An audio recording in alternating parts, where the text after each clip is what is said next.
Nós vivemos em uma época onde as pessoas se dizem cristãs, mas as suas atitudes mostram o contrário. O que significa ser um cristão de verdade? Esse é o tema desse vídeo, tá incrível. Fica comigo até o final. Pessoal, vamos lá. Nós vivemos em uma época onde muitos cristãos são cristãos nominais, ou seja, se proclamam cristãos, mas no dia a dia fica claro que não são praticantes da palavra. O que a Bíblia fala para mim e para você, né? Fala a nós sobre essas questões.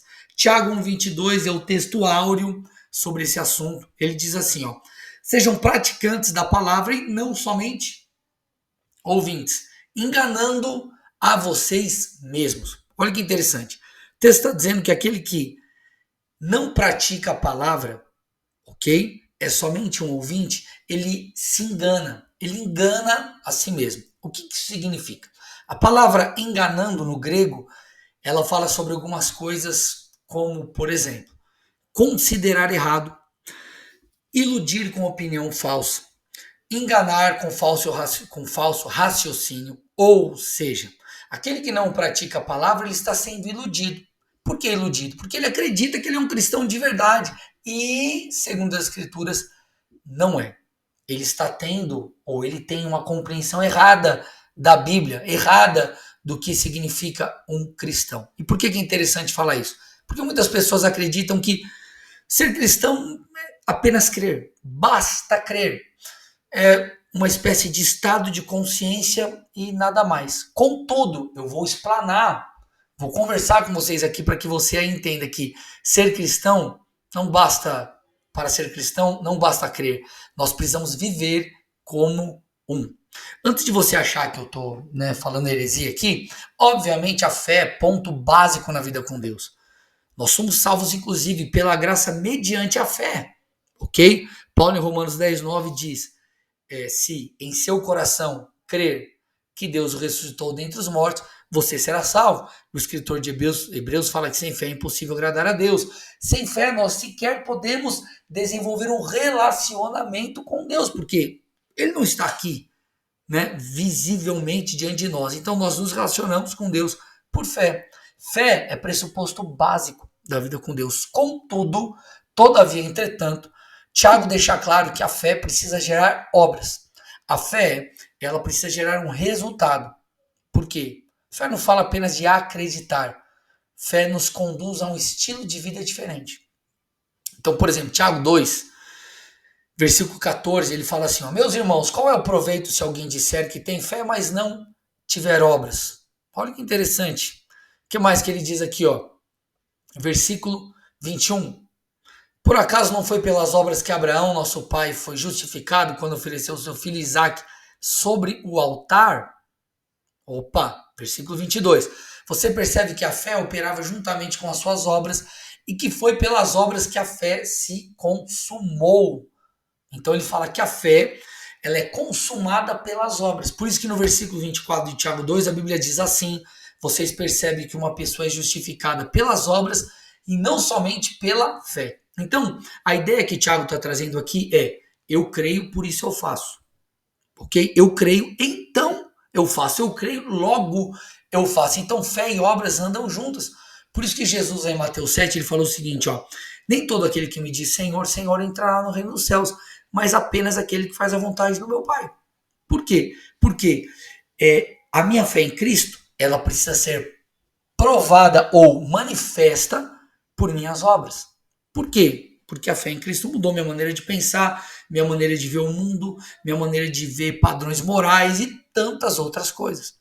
Então, o ministério de Jesus fala sobre essa metanoia, sobre esse arrependimento, sobre essa mudança. Tanto é que Jesus começa seu ministério falando, está lá em Mateus 4,17, arrependam-se porque está próximo o reino dos céus. Então ele está dizendo, arrependam-se, está começando um novo tempo, então arrependimento, mudança, é um princípio fundamental da fé. Por isso em Atos 3, 19, Pedro, pregando no templo, disse, arrependam-se e se convertam, para que sejam cancelados os seus pecados. Então, o que nós estamos percebendo aqui? Que ser cristão não significa proclamar-se cristão. Significa obedecer a Deus. Significa se submeter às Escrituras. Significa ser um discípulo de Cristo. Discípulo é um aprendiz, é aquele que aprende com o seu mestre, segue o seu mestre, obedece o seu mestre. Que mestre é esse? O Senhor, que nos deixou a sua palavra.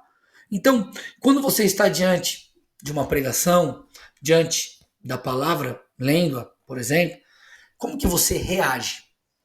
Será que você observa aquilo que está em desacordo na sua vida e procura mudar?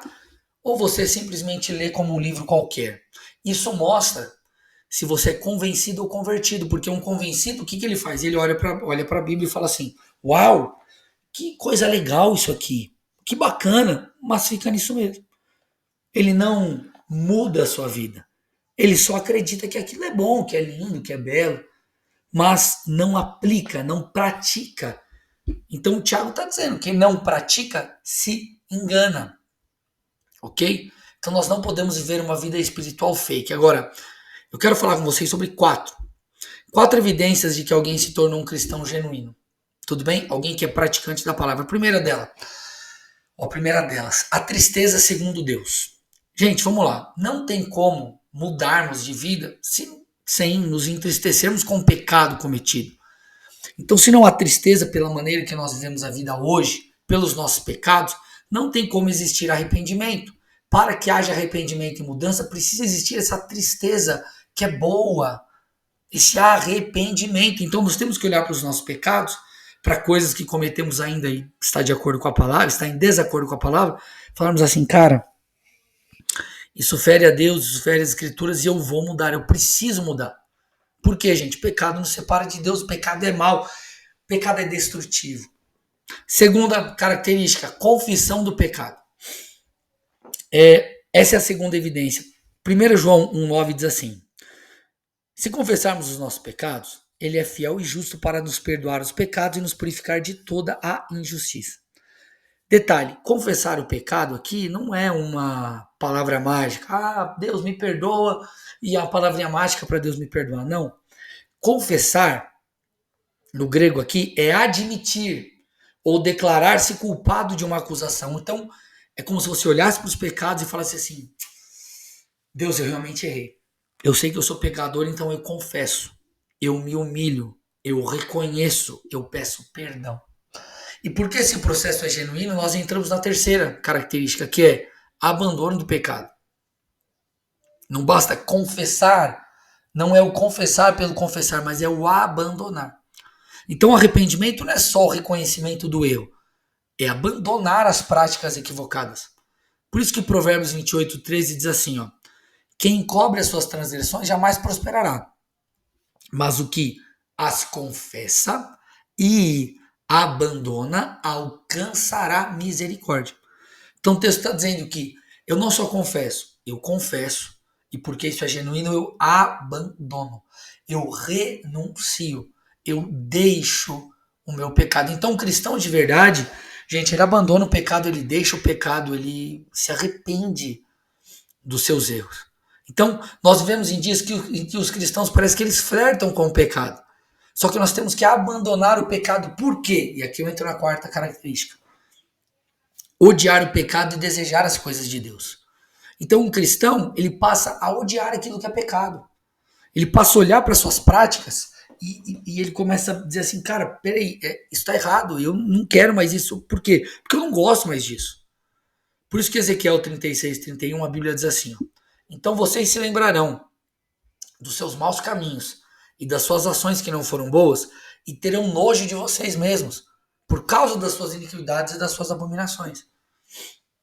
Então eu te pergunto, você consegue olhar para os seus pecados e falar assim, cara, eu tenho nojo disso, isso é mal, eu não gosto disso, eu quero abandonar isso.